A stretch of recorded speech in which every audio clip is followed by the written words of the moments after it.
Assalamualaikum warahmatullahi wabarakatuh. Selamat datang di channel Kang Selamat. Kali ini Kang Selamat akan membawakan kisah yang berjudul Jerat Maut Perjanjian Setan. Cerita ini ditulis oleh Heri Wijaya. Dan sebelum kita masuk ke ceritanya, buat kalian yang belum subscribe channel ini, tekan tombol subscribe-nya terlebih dahulu dan tekan tombol notifikasinya agar kalian tidak ketinggalan cerita seram lainnya dari Kang Selamat. Gak usah berlama-lama lagi, langsung saja kita masuk ke ceritanya. Jerat Maut Perjanjian Setan. Leo segera mendekat. Ia mengambil selembar uang itu, mengecek keaslian uangnya dengan temaram lampu kamar. Dan benar saja, uang itu asli. Cap airnya terlihat. Dirinya begitu syok melihat begitu banyak uang di atas kasurnya, yang saking banyaknya uang itu menggunung dan sampai berjatuhan ke lantai. Ia bingung sekaligus senang, berharap ini kenyataan berkali-kali. Ia menyadarkan dirinya sendiri, tapi tetap tidak bisa. Nyatanya memang semua ini bukanlah mimpi. Uang-uang ini adalah nyata miliknya. Uang ini datang begitu saja di hadapannya. Nikmati uangmu, Leo. Sekarang kamu adalah orang yang paling kaya di sini. Tiba-tiba suara misterius terdengar di dalam kamarnya. Leo mendongakkan kepalanya ke atas, selalu melihat sekitar kamar. Sosok itu tidak terlihat, tapi aura dan energinya bisa Leo rasakan. Sosok itu berada di kamarnya saat ini. Leo yang sudah kegirangan lalu berlutut di lantai sambil memegang uang-uang itu. Terima kasih. Terima kasih. Ucapnya berulang kali sambil diselingi tawa puasnya. Singkat cerita, semenjak itu Leo mulai menata kembali hidupnya. Hutang-hutang ia lunasi. Ia sumpal mulut para penagih hutang dengan uang-uang miliknya, sehingga mereka tidak lagi datang ke rumahnya. Ia juga memanggil para tukang untuk merapikan dan membersihkan kembali rumahnya yang tidak terurus. Setiap malam Jumat, uang-uang itu kembali berdatangan sehingga Leo tidak perlu bekerja untuk mendapatkan uang. Setiap minggu jin-jin itu terus mengirimnya uang, terus menambah kekayaan yang ia miliki. Berbagai barang-barang mahal ia beli, mobil-mobil mewah ia koleksi di garasinya. Dengan bantuan setan, perlahan Leo memperbaiki kehidupannya yang sempat kacau. Tapi tanpa disadari, sebuah bahaya tak terlihat mengancamnya dari kejauhan. Uang dan harta menutup mata Leo, membuatnya tak sadar akan bahaya yang mengintainya. Ingat selalu kewajibanmu, Leo. Semenjak dirinya dipenuhi gelimang harta dan uang, Leo seakan lupa dengan kesedihan ditinggal sang anak. Dirinya lebih sibuk mengurus uang dan segala kekayaan yang ia miliki sekarang. Segalanya bisa ia miliki, nikmatnya dunia membutakan dirinya. Uang-uang itu datang dengan sendirinya tanpa ia bekerja dan berusaha. Setiap hari pekerjaannya sekedar mondar-mandir di kawasan kota, mengunjungi tempat satu ke tempat lain dengan mobil mewahnya, mengunjungi berbagai klub setiap malam, dan berkencan dengan berbagai wanita yang ia temui. Dunia miliknya sekarang hidupnya berubah 360 derajat. Leo saat ini berbeda dengan sebelumnya. Ia bukan lagi laki-laki malang yang hidup dalam kesendirian. Kini seluruh dunia menyambutnya. Malam itu cahaya bulan terang benderang bersamaan dengan kelap-kelip lampu kota yang menyala menghias cakrawala. Warna-warni cahayanya menyilaukan mata siapapun. Gedung-gedung yang tinggi dan megah bercahaya di tengah malam, dan kendaraan memenuhi badan jalan. Suara klakson sesekali terdengar saling bersahutan. Seperti malam-malam biasanya, Leo mengunjungi salah satu klub malam yang menjadi favoritnya. Ia duduk dengan nyaman di sebuah sofa yang empuk, seorang diri dan hanya ditemani secangkir minuman keras lengkap dengan botolnya. Matanya melihat ke sekumpulan anak muda yang tengah asik terbuai dengan pesta dan kemeriahan malam. Sesekali ia teguk gelas minuman di tangannya. Cahaya penuh warna dan lampu pesta menerpa wajahnya, yang sinarnya berkedip-kedip mengikuti irama musik yang diputar keras memenuhi seisi ruangan. Seorang wanita cantik datang mendatanginya dengan pakaian berwarna merah ketat yang dengan jelas memperlihatkan bentuk tubuhnya yang indah, rambutnya yang halus dan wajahnya yang dirias sedemikian cantik. Wanita bernama Nessa, 3 tahun lebih muda dari Leo yang kini sudah hampir menginjak usia 28 tahun. Leo, kamu gak kebanyakan minum? Enggak. Ia lalu mengecek jam tangannya. Jarum jam sudah menunjukkan pukul 1 dini hari. Klub malam itu sedang ramai-ramainya. Mau pulang? Aku duluan ya. Nanti lain waktu kita main lagi. Hati-hati ya, udah malam banget ini. Gak apa-apa, kamu pulang ada barengan kan? Aku pergi. Kata Leo pamit untuk terakhir kalinya, lalu memulai berjalan meninggalkan Nessa sendiri di sofa itu. Leo yang mulai bosan dengan klub malam itu berjalan keluar dengan wajah malas. Kakinya melangkah melewati koridor yang mengarah ke pintu keluar. Setelah melewati pintu besi, dirinya pun sampai di luar yang menghadap langsung ke lahan parkir, tempat di mana mobilnya terparkir. Suasana parkiran sangat sepi malam itu. Cahaya lampu tidak cukup untuk menyinari setiap sudut parkiran, dan samar-samar suara musik dari dalam klub masih terdengar.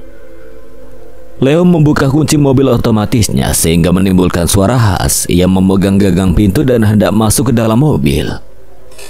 Tiba-tiba terdengar suara lirih memanggilnya dari belakang. Suaranya amat halus dan samar. Leo menoleh tapi tidak ada siapapun di sana. Halo? Panggil Leo memastikan tidak ada orang. Tapi suasana parkiran benar-benar sepi saat itu. Ia pun mengabaikannya dan buru-buru masuk ke dalam mobil, bersandar di jok mobil yang nyaman dan hawa sejuk dari AC. Saat melihat ke depan, ia merasa ada yang aneh dengan kaca depan mobilnya, seperti ada beberapa helai rambut perempuan yang cukup panjang jatuh dari atas mobilnya sehingga menghalangi pandangannya ke depan. Leo yang merasa aneh lalu menyalakan wiper mobil untuk menyingkirkan benda mirip rambut itu. Wiper mobil pun mulai bergerak di kaca depan mobilnya. Benda tipis itu bergeser ke kanan dan ke kiri untuk membersihkan kaca depan. Bukannya hilang, rambut-rambut misterius itu justru bertambah banyak dan menggulung-gulung wiper mobil. Saking banyaknya rambut itu bahkan membuat wiper mobilnya macet. Melihat itu, Leo buru-buru turun dari mobil untuk melihat apa yang terjadi. Begitu ia turun dan mengecek langsung, tiba-tiba rambut itu sudah menghilang. Tidak ada rambut sama sekali dan wiper mobilnya bergerak normal di kaca depan. Ia mengusap-usap kaca depan mobil untuk memastikan, tapi tetap saja sama sekali tidak ada rambut di sana. Leo yang merasa semakin aneh kembali masuk ke dalam mobilnya. Ia buru-buru menyalakan mobil. Lampu depannya menyala, menyinari sisi parkiran yang gelap. Suara mesinnya mulai terdengar. Leo lalu menginjak pedal gas dan mulai bergegas pergi meninggalkan parkiran klub malam itu. Jalan-jalan perkotaan sangat sepi saat itu, hanya beberapa mobil dan motor yang lewat. Sesekali masih terlihat pedagang makanan dan camilan malam yang berjualan di trotoar. Sirine mobil polisi juga terdengar mengisi malam dengan berpatroli keliling kota. Dengan wajah sedikit mengantuk, Leo berusaha fokus dan menatap jalanan di depan. Karena jalanan yang kosong, ia bisa dengan bebas melaju dengan kecepatan tinggi. Bahkan lampu merah pun ia terobos. Di dalam kantuknya itu, mendadak mobilnya mengeluarkan bau tak sedap. Awalnya bau itu tercium tipis-tipis. Leo segera mengatasinya dengan sebuah pengharum ruangan dengan wangi jeruk lemon. Tapi bukannya hilang, bau itu semakin terasa kuat sampai akhirnya Leo bisa mencium jelas bau apa itu. Bau busuk itulah yang sedang ia cium di dalam mobilnya saat ini. Untuk menghilangkan bau itu, Leo membuka kaca jendela depan, membiarkan angin membawa masuk udara malam, dan berharap mengusir bau busuk itu. Leo. Suara panggilan itu kembali terdengar. Seluruh tubuh Leo mulai merinding. Batin Leo yang memang sudah peka mulai merasakan suatu energi asing yang masuk ke dalam mobilnya. Tapi ini bukanlah energi yang ia kenal. Jantung Leo mulai berdegup kencang. Ia sadar ada sesuatu yang datang ke mobilnya, sesuatu yang asing. Aku di sini, Leo. Siapa kamu? Di samping itu, ia juga semakin mempercepat laju mobilnya. Ingin rasanya buru-buru sampai ke rumah dan keluar dari mobil ini, menjauh dari sosok yang ia tidak kenal ini. Bau busuk itu masih tercium jelas. Angin dari luar dan pengharum ruangan tidak bisa mengusirnya. Sampai puncaknya ketika mobilnya melewati salah satu tikungan, bagian belakang mobilnya terkena cahaya dari lampu jalan, sehingga Leo bisa melihat dengan jelas ke bagian belakang mobil saat ia melihat ke belakang melalui spion tengah. Ia kaget bukan main. Sesosok pocong dengan wajah hitam dan penuh luka bakar sedang duduk manis di kursi penumpang. Mata pocong itu melotot menatapnya, dan lidahnya menjulur penuh liur yang menjijikan. Karena kaget, tak sengaja Leo membanting setir ke kanan sebelum mobilnya menghantam trotoar. Ia lebih dulu menginjak rem, sehingga mobil itu berhenti mendadak. Ban mobil yang beradu dengan aspal menghasilkan bunyi yang cukup nyaring dan menyita perhatian beberapa orang yang sedang menghabiskan malamnya di warung. Nafas Leo terengah-engah, wajahnya penuh dengan keringat. Ia bersandar sambil menenangkan dirinya. Tiba-tiba sesuatu mengetuk kaca jendela mobilnya. Lagi-lagi Leo kaget sampai dirinya hampir melompat. Tapi ternyata itu adalah salah satu warga yang kebetulan ada di dekatnya. Menyadari bahwa itu manusia, Leo segera membuka kaca jendelanya. Kenapa mas? Hampir aja nabrak. Ngantuk? Enggak apa-apa kok pak. Cuma oleng dikit aja. Keluar dulu mas, ngopi dulu sini biar nggak ngantuk.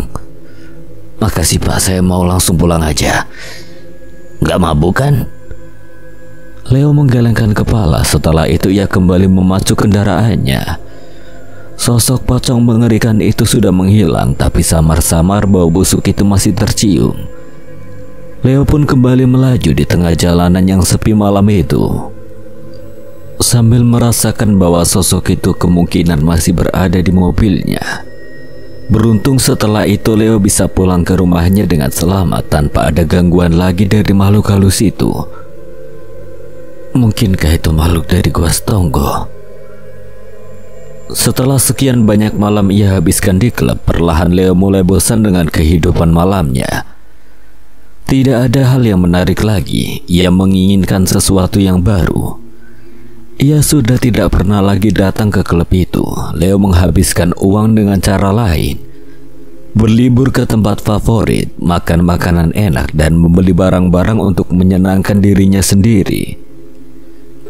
Selain itu, ia juga memutuskan untuk menjalin hubungan dengan Nessa, wanita cantik yang sudah didekatinya selama berminggu-minggu itu. Kini akhirnya resmi menjadi pacarnya. Semenjak keduanya berpacaran, Leo dan Nessa tinggal dalam satu rumah. Hari-hari Leo pun kian hidup.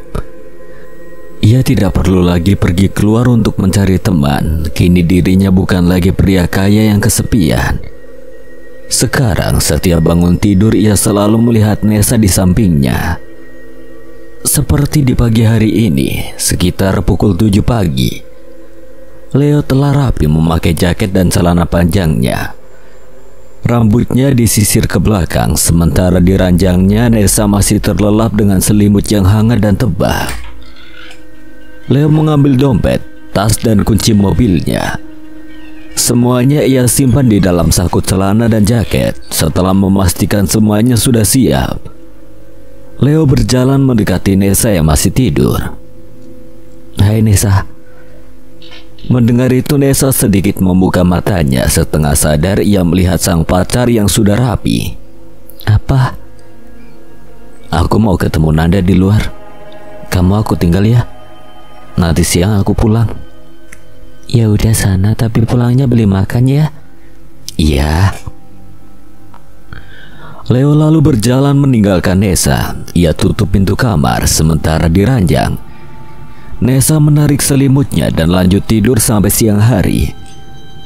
Samar-samar ia bisa mendengar suara mobil Leo yang menyala. kemudian berjalan menjauh menandakan sang pacar yang mulai berjalan pergi.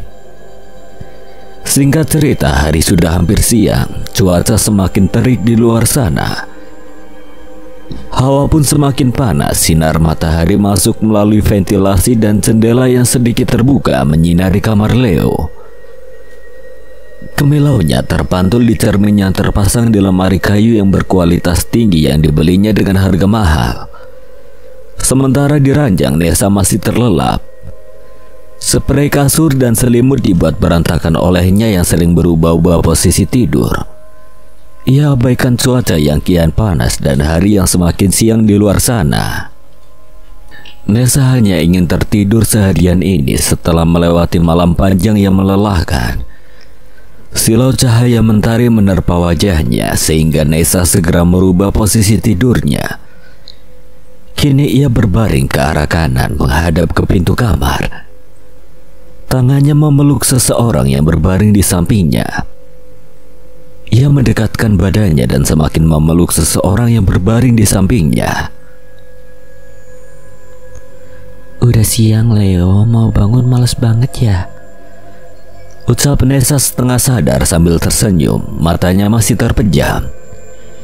Ia meraba-raba tubuh seseorang yang berbaring di sampingnya. Udah siang Leo, mau bangun males banget ya?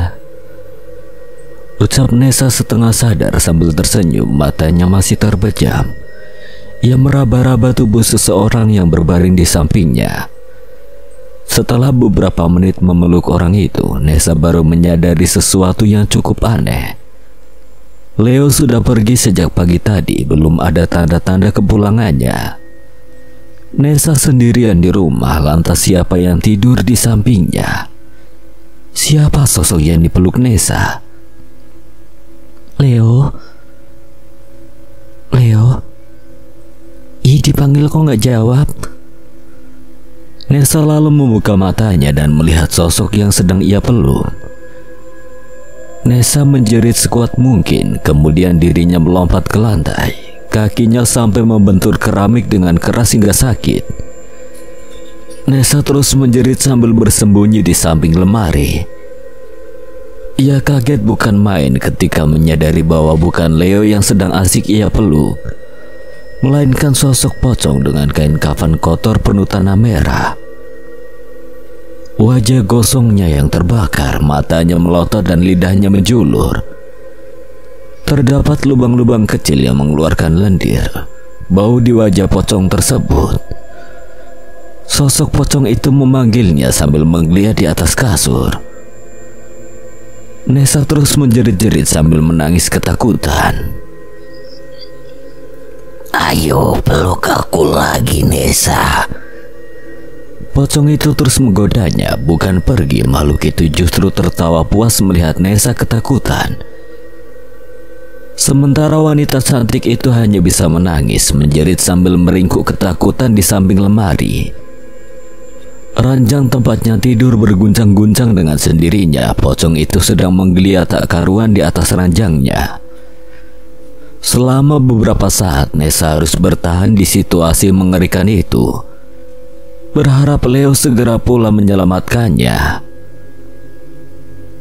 Sekitar pukul 1 siang, suara mobil Leo terdengar. Ia memasukkan mobilnya ke garasi, kemudian keluar dari mobil dengan membawa sebuah bungkusan berisi makanan untuk Nessa dan dirinya. Sebelum masuk, tak lupa ia terlebih dahulu menutup rolling door garasinya. Baru setelah itu ia bergegas ke dalam rumah melalui pintu kecil yang menghubungkan ruang tamu dengan garasi. Aku pulang. Leo, akhirnya kamu pulang juga. Ucap Nessa yang sudah duduk manis di sofa, wajahnya sudah cantik merona. Dirias sedemikian rupa, rambutnya rapi dan indah. Sebuah gaun berwarna ungu tua melapisi tubuhnya yang indah. Dengan tatapan menggoda, ia sapa sang pacar yang baru pulang. Leo tertawa kecil sambil mendekat ke arahnya. Kamu mau kemana kok dandan gitu? Aku nunggu kamu Leo. Kamu capek? Kamu aku pijat? Boleh deh. Sebentar aja, habis itu kita makan ya.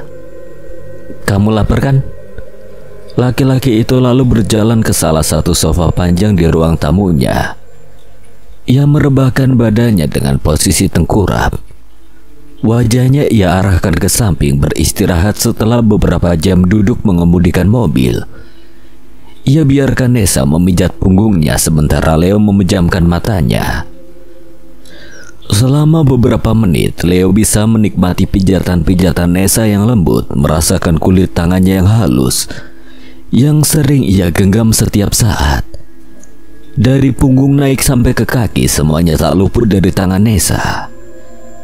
Tangan kamu kok dingin ya, Nes? Pelan-pelan pijatan Nessa mulai mengeras. Leo masih bisa memakluminya. Tapi beberapa menit kemudian, pijatan Nessa mulai terasa kasar, sehingga Leo sedikit merasakan tiap kali Nessa memijat tubuhnya. Nes, pelan-pelan dong. Bukannya semakin pelan, Nessa justru semakin keras. Leo semakin merasakan sakit di tubuhnya. Berkali-kali ia katakan pada Nessa untuk memelankan pijatannya. Tapi wanita itu sama sekali tidak menggubrisnya. Leo perlahan mulai kesal. Udah deh, kaki aja. Belum sempat Leo menyelesaikan ucapannya, dirinya dibuat kaget dengan apa yang ia lihat. Ternyata bukan Nessa yang selama ini memijatnya, melainkan sosok kuntilanak berwajah pucat. Dengan area sekitar matanya berwarna hitam dan rambut panjang yang gimbal terlihat mekar berantakan. Kuntilanak itu sedang menggigit kaki Leo dengan giginya yang runcing dan tajam. Leo berteriak sekeras mungkin dan menarik kakinya dari gigitan si kuntilanak. Setelah berhasil lepas dari gigitan makhluk itu, Leo buru-buru berdiri. Ia rasakan sakit di kakinya. Kuntilanak itu menatap Leo dengan pupil matanya kecil dan memerah. Mulutnya menyeringai memamerkan gigi-giginya yang tajam serta hitam. Leo yang agak pincang berlari menuju kamar. Sini mas, aku pijat lagi. Tawa kuntilanak itu begitu nyaring dan memekikan telinga. Leo masuk ke dalam kamar. Di dalam kamarnya ia justru mendapati Nessa tengah terkulai lemas di lantai. Tak sadarkan diri dengan wajah yang pucat, kasurnya sudah tak karuan, spray dan selimutnya berantakan. Nessa! Leo berteriak panik. Segera ia angkat tubuh Nessa dan membaringkannya di atas kasur. Apa ini? Kenapa jadi begini? Malam yang sunyi di sebuah komplek perumahan. Semua penduduknya sudah masuk ke dalam rumah masing-masing. Mobil-mobil terparkir di garasinya. Beberapa masih ada di pinggir jalan yang masih basah setelah diguyur hujan sore tadi. Tetes demi tetes air yang tersisa di dedaunan pohon jatuh ke tanah. Pantulan lampu jalan berkilauan di air-air yang menggenang di ceruk jalanan. Sedangkan langit masih berawan, sehingga rembulan dan bintang malam masih bersembunyi di baliknya. Di dalam rumahnya, Leo duduk seorang diri berhadapan dengan televisi yang menyala menyiarkan acara olahraga. Dengan santai, ia menyandarkan dirinya di sofa. Kedua kakinya ia luruskan dengan naik ke atas meja kecil. Tangan kirinya memegang sekaleng minuman dan tangan kanannya memegang remote. Walau terlihat sedang menonton televisi, nyatanya tidak demikian. Dalam hatinya Leo was-was, ditambah Nessa belum pulang setelah pergi dari rumah sejak tadi sore. Teleponnya sulit dihubungi. Untuk membuat suasana lebih ramai, Leo memutuskan untuk menyalakan televisi dan membesarkan suara. Hingga tak lama, Nessa yang menelpon duluan mendengar dering suara teleponnya. Leo segera mengambil handphonenya di meja. Segera ia angkat telepon itu. Halo Nes. Halo Leo, aku ada di apartemen temanku. Kamu mau pulang kapan? Mau dijemput? Aku gak mau pulang Leo, jujur aku masih takut. Kamu urus dulu di rumah kamu itu, panggil paranormal atau apa buat usir hantu-hantu itu. Ada siapa di apartemen? Ada Nidi sama Elis, aku aman kok di sini, kamu gak perlu khawatir. Oke deh. Besok pagi aku kesana ya. Iya. Setelah itu percakapan mereka pun selesai. Leo segera menutup teleponnya. Jam sudah menunjukkan pukul 11 malam. Sudah saatnya ia berjalan ke kasur dan terlelap dalam sunyinya malam. Televisi ia matikan. Semua bekas makanan dan minuman ia bereskan dari meja kecil. Setelah itu dirinya meninggalkan ruang tengah dan berjalan masuk ke dalam kamar. Leo mematikan lampu ruang depan lalu masuk ke dalam kamar. Saat hendak menutup pintu kamarnya, ia melihat ada seseorang sedang duduk di sofa di tengah kegelapan. Karena gelap, ia tidak bisa melihat jelas siapa yang duduk di sana, hanya nampak sebuah siluet. Padahal Leo hanya sendiri di rumahnya ini. Perasaannya sudah tidak enak, tapi ia juga penasaran dengan sosok itu. Akhirnya tangan Leo meraih tombol lampu. Dengan jantung berdebar, ia mencoba menyalakan lampu. Oke, hitungan ketiga nyalakan lampu. Mulutnya komat kamit sesaat menghitung sampai 3. Saat sudah masuk hitungan ketiga, tombol lampu ia tekan. Lampu menyala, mata Leo dengan jelas menangkap sosok yang tengah duduk di sofanya. Sosok pocong dengan lidah menjulur yang pernah ia temui sebelumnya. Ketika lampu dinyalakan, kepala pocong itu bergerak menoleh ke arahnya dengan mata melotot. Seketika Leo langsung membanting pintu kamarnya hingga tertutup rapat. Tidak lupa ia kunci pintu. Kemudian ia buru-buru naik ke kasur, menutupi seluruh tubuhnya dengan selimut. Mau tak mau ia harus tidur. Saat itu juga matanya terpejam dan berharap akan terbuka kembali ketika pagi tiba. Sementara itu di apartemen, Nessa tengah bersantai dengan 2 orang temannya di kamar apartemen dengan ranjang yang cukup luas.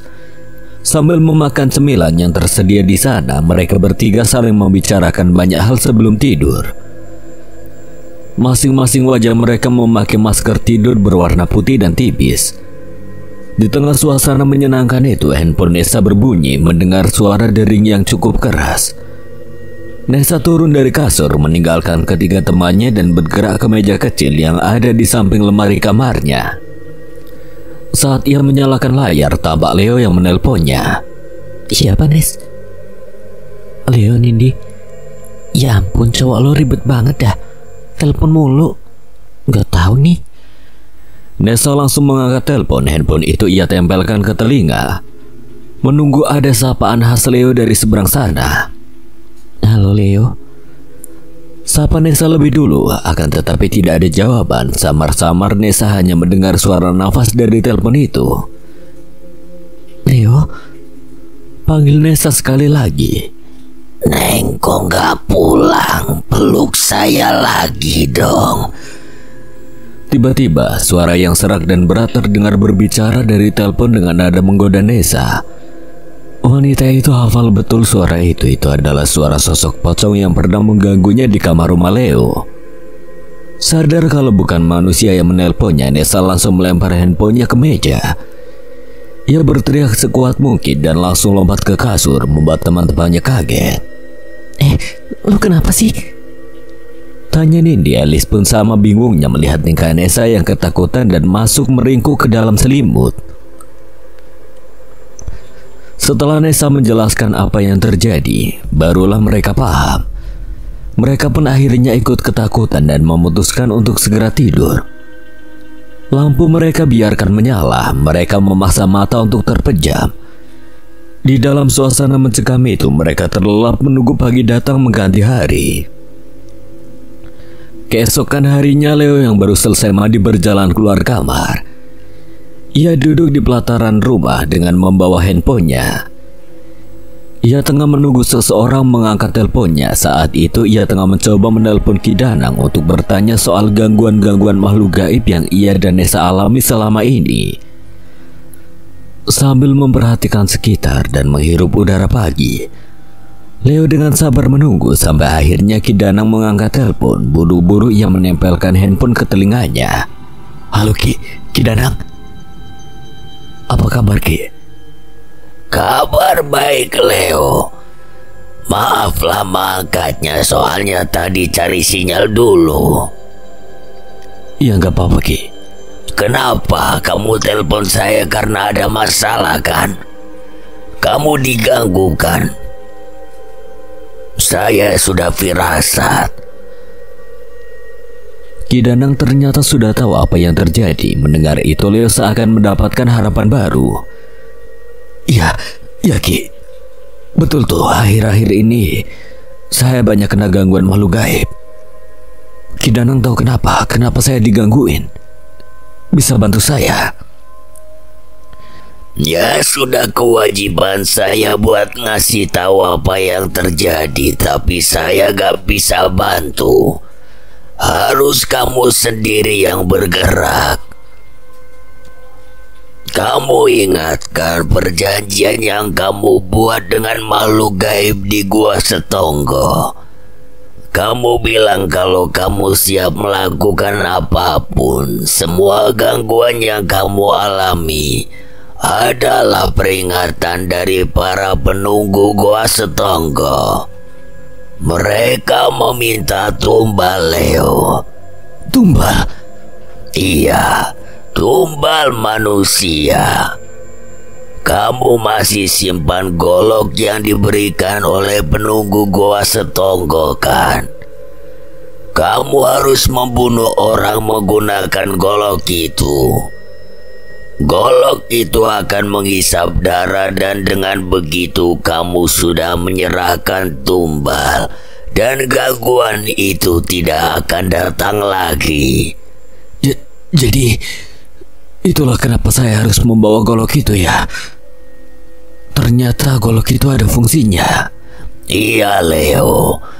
Golok itu jadi perantara tumbalnya. Cepat lakukan. Berikan tumbalnya sebelum gangguannya semakin memburuk dan berakibat tak baik untuk dirimu sendiri. Mereka haus darah, Leo. Setelah percakapan di antara mereka selesai, Leo mematikan telepon dan buru-buru berjalan masuk ke dalam rumahnya. Ia buru-buru berjalan ke kamar. Sesampainya di kamar, ia raih tas miliknya. Dari dalam tas itu, ia keluarkan sebuah golok pemberian makhluk halus penghuni Gua Setonggo yang masih ia simpan sampai sekarang. Leo menatap dalam-dalam golok itu. Iya, Leo. Gunakan itu, bunuh siapapun dengan golok itu. Sebuah bisikan misterius terdengar jelas di telinga Leo malam itu tanpa sepengetahuan Nessa. Leo pergi meninggalkan rumah dengan mobilnya. Sang pacar masih takut untuk pulang dan memilih untuk tetap berada di apartemen temannya yang ia rasa cukup aman untuknya mengungsi. Cahaya lampu mobil Leo menyala menerangi halaman rumah dan jalanan komplek di depannya. Setelah itu suara mesin mobil pun terdengar. Leo menjalankan mobilnya perlahan memasuki jalan. Dengan nyaman Leo duduk di dalam mobil. Tangannya dengan lihai menggerakkan setir ke kanan untuk berbelok arah. Dengan kecepatan sedang ia berjalan keluar komplek, melewati portal yang dijaga oleh beberapa satpam di posnya. Baru setelah itu ia bertemu dengan jalan raya yang masih ramai malam itu. Mobil Leo mulai masuk ke dalam ramainya jalan raya. Ban mobilnya bersentuhan dengan aspal jalan yang kasar. Bersama kendaraan lainnya, mobil Leo meramaikan jalan raya. Sesekali terdengar suara klakson yang mengganggu. Sesekali lampu merah juga menahannya, membuat perjalanannya jadi semakin lama. Setelah beberapa kilometer berjalan, Leo pun melambatkan laju mobilnya. Ia masuk ke sebuah area sebuah gedung yang dikenal sebagai salah satu klub malam yang ramai. Klub malam yang dulu sering menjadi tempat Leo menghabiskan malamnya. Ia segera memarkirkan mobilnya lalu mematikan mesin. Leo turun dari mobil dan segera masuk ke dalam klub malam itu. Saat sampai di dalam, kelap-kelip lampu pesta dan suara musik yang keras mulai terdengar. Leo melihat ke segala arah mencari seseorang di tengah keramaian itu. Ia lebih dulu berjalan ke arah bar dan duduk di sana. Segelas minuman ia pesan. Dan sambil menikmati suasana, Leo meminum minumannya. Dari arah belakang seseorang datang menyapanya. Leo! Panggil sosok laki-laki gemuk dengan pakaian penuh warna dan tampak mahal. Sebuah kacamata terpasang di wajahnya. Leo menoleh dan melihat laki-laki itu. Darren. Wah, baru kelihatan lagi lo. Semenjak jadian sama Nessa lu gak pernah balik ke sini. Gak apa-apa, gue cuma lagi mau keluar aja. Darren lalu ikut duduk di dekat Leo dan ikut memesan minuman. Kenapa? Ada masalah sama Nisa? Enggak kok, gak apa-apa. Ia menjawab pertanyaan Darren. Mata Leo menatap ke sana kemari mencari seseorang di tengah keramaian. Gak apa-apa, tapi kok lu tumben kesini sendirian lagi? Nisa kok gak ikut? Darren yang penasaran terus bertanya, menggali informasi yang bisa jadi bahan gosip di grup chat. Mata Leo melihat sosok perempuan bergaun biru yang sedang ngobrol dengan teman-temannya di dekat panggung musik. Wanita dengan rambut bergelombang itu menarik perhatian Leo. Leo langsung saja tanpa menjawab pertanyaan dari Darren. Leo buru-buru turun dari kursinya. Darren, maaf ya, gue duluan.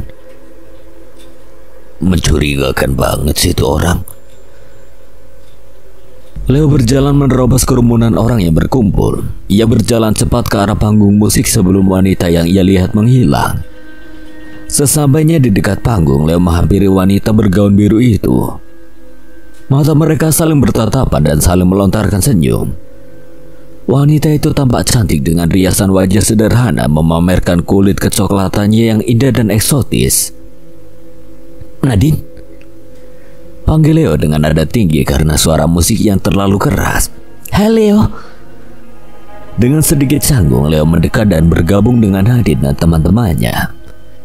Tatapan aneh pun seketika muncul ke arah Leo, tapi kemudian tangan Nadine segera menggandeng lengan laki-laki itu dengan mesra.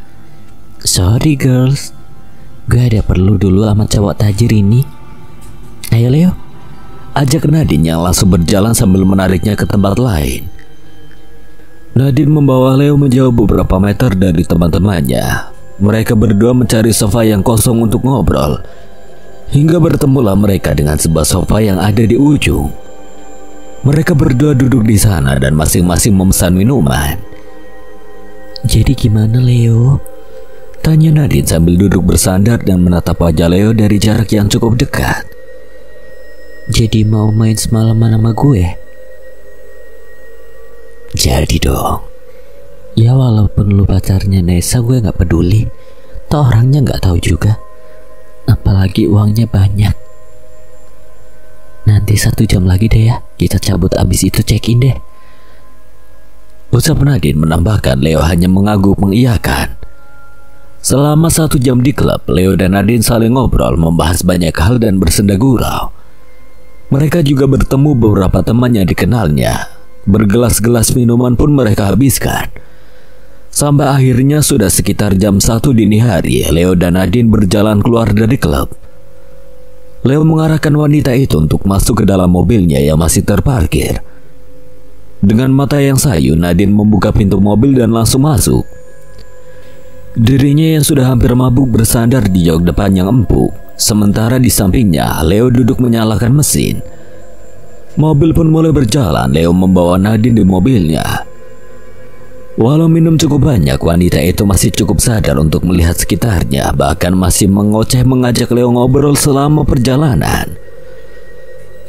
Mobil Leo melaju cepat di tengah jalan raya yang kosong melompong dengan diiringi musik hip hop yang diputar oleh Nadine.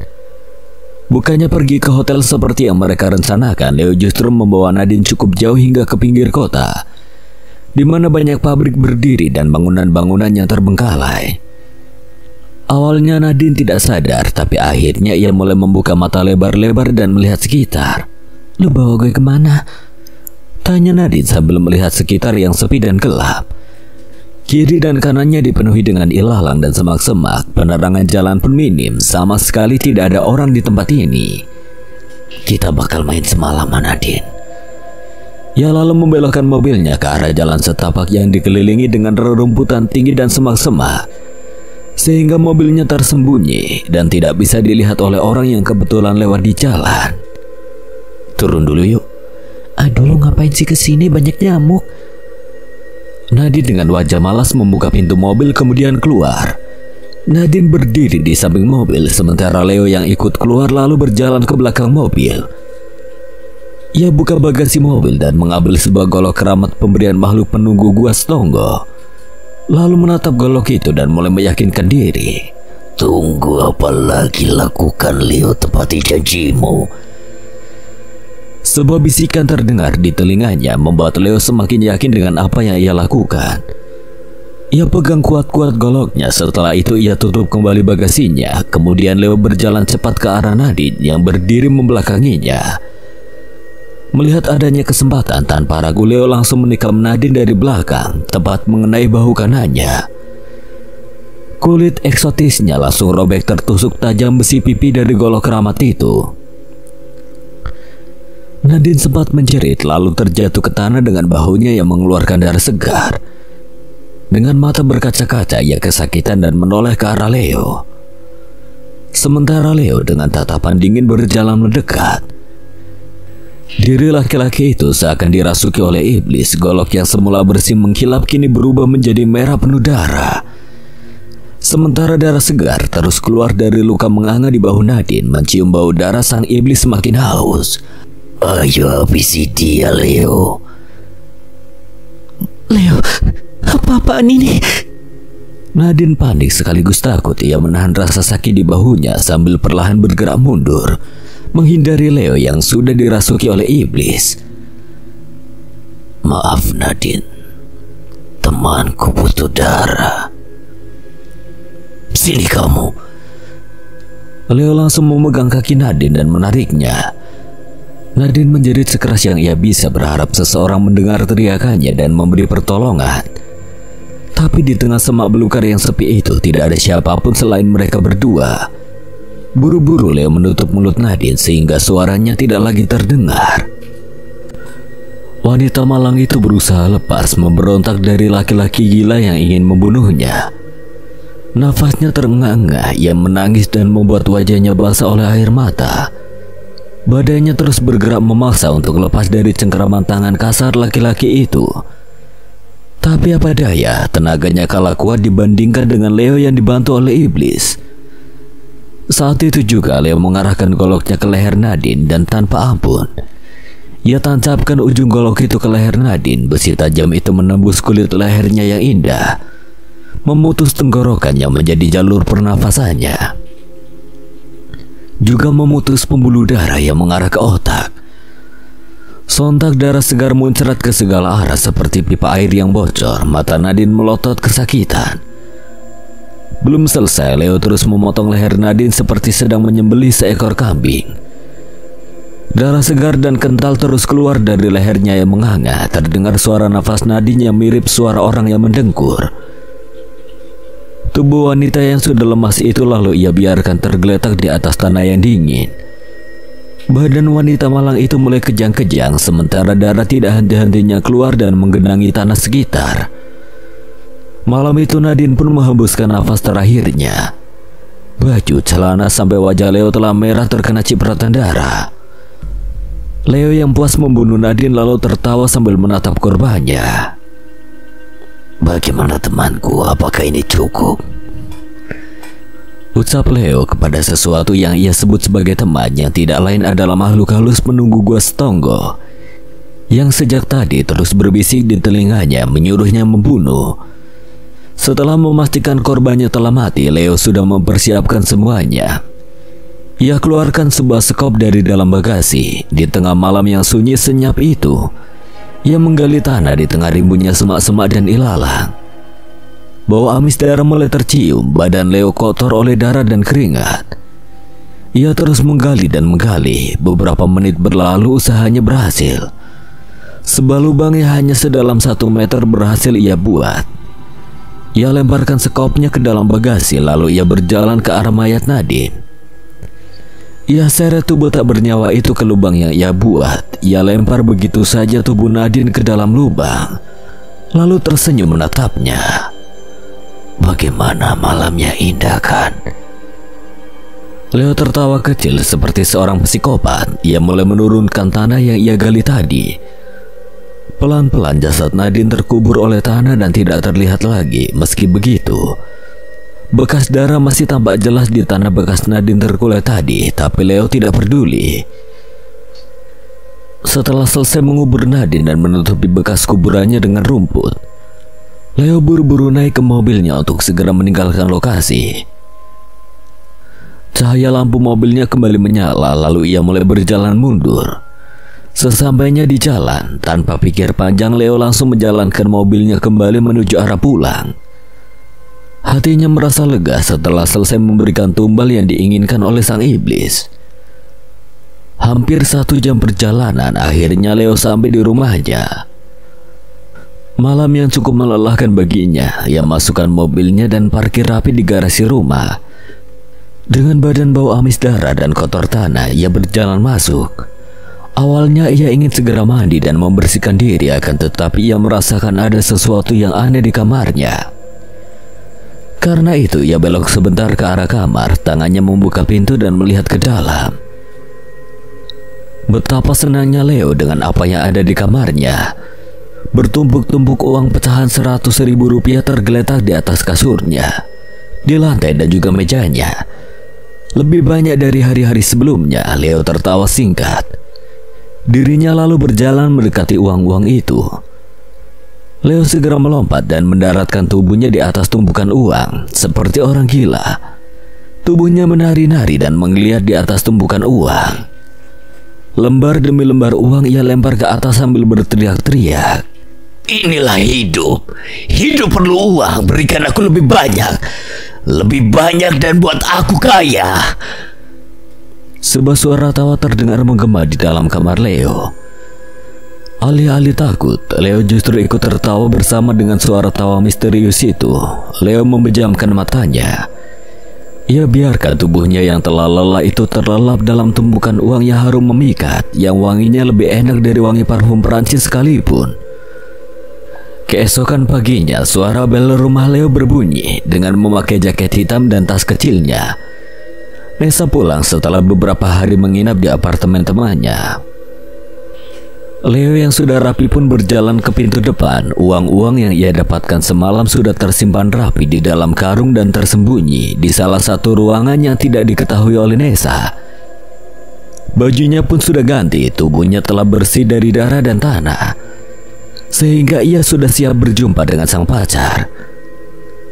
Pintu dibuka, Leo tersenyum menyambut kepulangan sang pacar. Begitu juga Nessa yang sudah rindu dengan rumah ini. Mereka berdua langsung masuk ke dalam. Nessa beristirahat di sofa sambil bermain handphonenya. Leo berjalan ke salah satu sudut ruangan. Ia lalu membuka kulkas dan mengambil sekali minuman. Setelah itu berjalan mendekati Nessa. "Nih, minum," ucap Leo sambil memberikan kaleng minuman itu. "Makasih." Leo duduk bersandar di samping Nessa, matanya memperhatikan wajah pacarnya itu sambil tersenyum. Menyadari itu, Nessa menatap balik sambil tertawa kecil. Ia taruh minumannya di meja. "Kenapa?" "Enggak. Kita liburannya. Kamu mau kemana? Bali, luar negeri, atau keluar planet sekalian? Aku bisa kok." "Ih, kok tiba-tiba ngajak liburan?" "Dapat lagi kan? Mumpung moodku bagus." Nessa lalu diam sejenak, tangannya menopang dagu, matanya menatap ke langit-langit. Setelah berpikir sebentar, Nessa kembali menoleh ke Leo. "Aku mau ke Lombok." "Oh, Lombok? Dekat. Kalau ke Lombok kita nggak usah sewa hotel. Pulang pergi naik pesawat juga aku bisa. Aku beli pesawatnya kalau perlu." "Apa sih kamu sombong banget? Abis menang lotre ya?" Beberapa jam kemudian mereka berdua pergi meninggalkan rumah. Leo telah menjanjikan pacarnya untuk belanja hari ini, maka dengan segala kekayaan yang ia punya, hal itu sangat mudah ia lakukan. Apapun keinginan Nessa, semahal apapun barangnya tidak membuat Leo gentar. Uangnya tidak pernah habis karena ada sosok iblis yang membackupnya. Namun tanpa sadar, sebuah bahaya mengintai dalam diam. Sampai kapanpun sang iblis tidak akan pernah puas. Liburannya dijanjikan Leo bukan omong kosong. Ia benar-benar mempersiapkan segalanya. Ia memesan tiket pesawat sejak jauh-jauh hari, bahkan sudah memesan hotel untuk 5 hari di sana. Mereka hanya tinggal menunggu waktu untuk berangkat saja. Wanita mana ya tidak senang dengan laki-laki sebaik Leo? Tapi Nessa sebaliknya, bukannya senang, ia justru tampak kesal sepanjang hari. Selama seharian Nessa memasang wajah cemberut yang membuat Leo sedikit cemas. Seharian penuh Leo terus berpikir dan mengkoreksi dirinya apakah ia berbuat atau mengatakan sesuatu yang membuat Nessa marah. Tapi tidak ada sama sekali, semuanya baik-baik saja. Tapi sikap Nessa tiba-tiba saja berubah. Sambil duduk menonton televisi, Leo masih tidak tenang dan terus memikirkan soal tingkah Nessa yang terasa janggal. "Nessa?" panggil Leo dari depan televisi. Ia yang tak tahan dengan sikap aneh pacarnya pun memutuskan untuk bertanya langsung ke Nessa. Di samping itu, Leo juga khawatir ada masalah yang disembunyikan Nessa darinya, sehingga membuatnya terbebani sendiri. Tak berselang lama Nessa datang dengan wajah cemberutnya. Ia berdiri tak jauh dari Leo yang bersandar di sofa. Dengan setelan celana pendek dan kaos berwarna kuning kusam, mata mereka saling bertatapan, tapi tatapan Nessa sangat tidak bersahabat. "Kenapa? Kamu aneh deh seharian ini." "Aneh gimana?" "Sebentar lagi kita mau berangkat liburan loh. Kamu kenapa pasang muka cemberut gitu terus sih?" "Aku ada salah? Aku bikin kamu kesel? Atau gimana? Coba ngomong biar masalah selesai. Aku gak mau ya kalau nanti kita berangkat ke Lombok wajah kamu masih kayak gini." "Kamu masih gak sadar juga?" "Enggak." "Coba sadarkan aku." Nessa menyilangkan kedua tangannya di depan dada. Wajah kesal terpasang di wajahnya. "Malam Selasa kamu kemana?" "Malam Selasa?" Leo kemudian mulai berpikir dan mengingat-ingat sampai akhirnya ia sadar. Malam Selasa yang dimaksud Nessa adalah malam saat ia membunuh Nadine. Sadar akan hal itu, Leo pun mulai gugup. Melihat itu Nessa semakin yakin. "Tuh kan kamu aja gugup begitu. Emang dasar laki-laki ya, gak bisa ditinggal sebentar aja." Akan tetapi Leo kembali menggelengkan kepala dan mencoba mengelak. "Aku gak ngerti maksud kamu. Aku gak ngapa-ngapain kok malam Selasa. Jangan bohong." bentak Nessa yang seketika membuat Leo kaget. Selama berpacaran baru kali ini Nessa membentaknya sedemikian keras. Semakin memperjelas betapa marahnya wanita itu, Leo menatap Nessa dengan tatapan bingung. "Aku tahu dari Darren ya. Dia yang kasih tahu aku. Kamu ngapain malam itu sama Nadine? Kenapa kamu gak bilang-bilang kalau mau ke klub? Bukannya kamu pernah bilang gak akan kembali ke sana karena cuma buang-buang waktu? Aku juga udah janji sama kamu buat gak datang lagi ke klub supaya gak ada cowok lain yang godain aku. Aku turutin kemauan kamu, tapi kenapa sekarang justru malah kamu yang ingkar?" Tutur Nessa dengan penuh emosi sambil menatap tajam ke arah Leo. Laki-laki itu akhirnya paham masalahnya. Ia lalu segera berdiri, berjalan mendekati Nessa untuk menjelaskan apa yang terjadi. "Aku gak ketemu Nadine, Darren. Dia itu tukang gosip, Nessa. Semua orang juga tahu kalau mulutnya itu suka nyebar hoax. Jadi jangan dipercaya ya. Kamu lebih percaya aku kan?" Dengan kasar Nessa tepis tangan laki-laki itu dari wajahnya. Matanya berkaca-kaca dan kecewa. "Kamu masih bohong ya?" Nessa lalu mengambil handphone di sakunya. Ia tunjukkan sebuah foto di handphonenya yang memperlihatkan Leo sedang berduaan dengan Nadine. "Foto ini aku dapat dari Darren." "Darren brengsek. Mau alasan apa lagi kamu?" Biarpun begitu, Leo bukan laki-laki yang senang mempermainkan wanita. Ia mendekati Nadine bukan karena ingin selingkuh, melainkan ada keperluan lain yang harus ia urus bersama wanita itu. Tapi jelas tidak mungkin kalau Leo menjelaskan pada Nessa bahwa ia hanya ingin membunuh Nadine malam itu. "Nessa, kamu salah paham. Aku gak punya maksud apa-apa sama Nadine. Aku gak percaya sama kamu. Ternyata kamu begitu ya. Tiap kali aku gak ada di sini, kamu memang punya segalanya. Uang, harta, semuanya. Bahkan kamu bisa beli satu kota ini, Leo. Tapi bukan berarti kamu bisa mempermainkan perempuan. Nessa, bukan begitu. Wajar aja istrimu sebelumnya ninggalin kamu. Bahkan anakmu aja sampai meninggal. Itu udah cukup jadi gambaran betapa bobroknya dirimu, Leo." Mendengar itu Leo langsung terdiam. Nessa mengingatkannya akan masa lalu yang menyakitkan. Kata-katanya begitu menusuk hingga Leo sakit hati. Tak disangka sang pacar tega berkata demikian kejam, mengungkit masa lalu yang penuh luka. Dan di saat emosi Leo memuncak, sang iblis masuk memanfaatkan keadaan. Kamu boleh marah, tapi kalau kamu ungkit masa lalu aku, itu udah keterlaluan, Nessa. Leo lalu berjalan ke kamar meninggalkan Nessa, sedangkan Nessa yang kecewa meringkuk sendirian di atas sofa. Sambil terus menangis, ia lalu mengambil bantal dan membenamkan wajahnya ke bantal.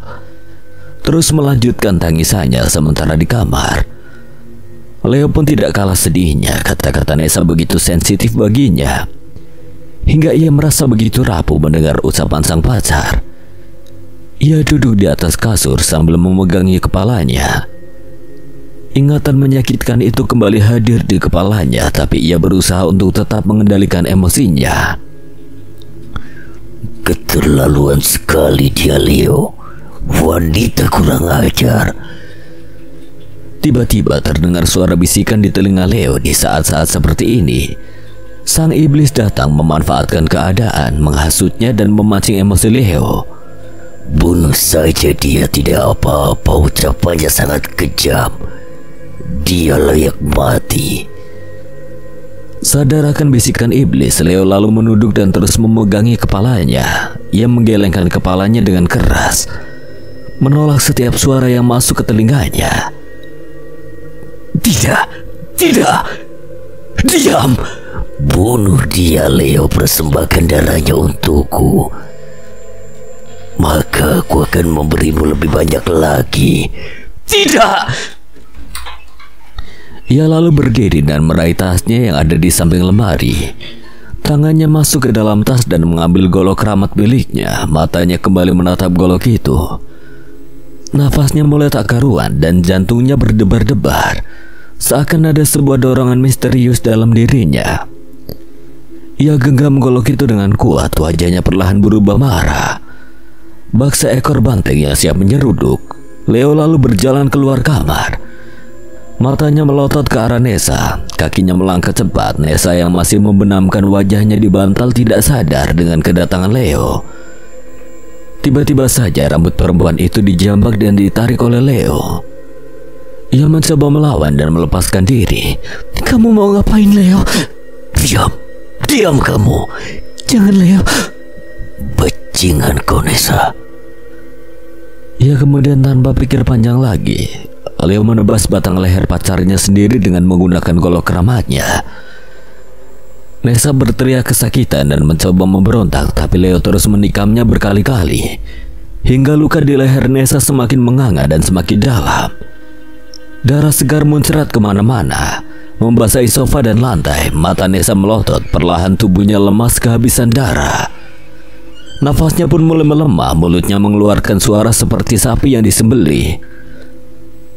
Pupil matanya bergerak ke atas dan lidahnya sedikit menjulur melihat pacarnya sudah sekarat dan bersimbah darah. Leo lalu melepas tubuhnya, membiarkan mayat Nessa terjatuh ke lantai yang sudah dipenuhi dengan genangan darah. Leo mengatur nafasnya sambil menatap pacarnya yang sudah tak bernyawa. Mampus kau. Keputusan yang tepat, Leo. Suara tawa itu kembali terdengar bergema di seisi rumah. Suara tawa sang iblis yang telah puas memerintah anak Adam dengan mudahnya. Akhirnya golok itu kembali memakan tumbal, kali ini pacarnya sendiri. Leo menyeret mayat pacarnya menuju kamar mandi. Badan lemas wanita malang itu bergesekan dengan lantai yang licin, membentuk jejak darah yang memanjang dari sofa menuju ke kamar mandi. Sesampainya di sana, Leo melempar jasad tersebut ke dinding. Setelah itu ia kembali keluar dari kamar mandi. Kakinya melangkah menuju sofa. Sesampainya di sana, ia mengambil golok yang ia gunakan untuk membunuh Nessa. Dengan hawa panas di tubuhnya dan gejolak amarah yang tak terkendali, Leo kembali melangkah masuk ke dalam kamar mandi. Sang iblis masih mempengaruhinya. Ia masuk dan langsung menutup pintu kamar mandi. Ia menatap terlebih dahulu wajah pacarnya yang perlahan pucat. Matanya melotot dengan pupil mata yang kosong. Lidahnya sedikit menjulur, sedangkan lehernya terus mengeluarkan darah. Bak selang air bocor. Leo menghela nafas, kemudian ia mulai melucuti satu persatu pakaian pacarnya. Suruh siapa melawan seorang Leo?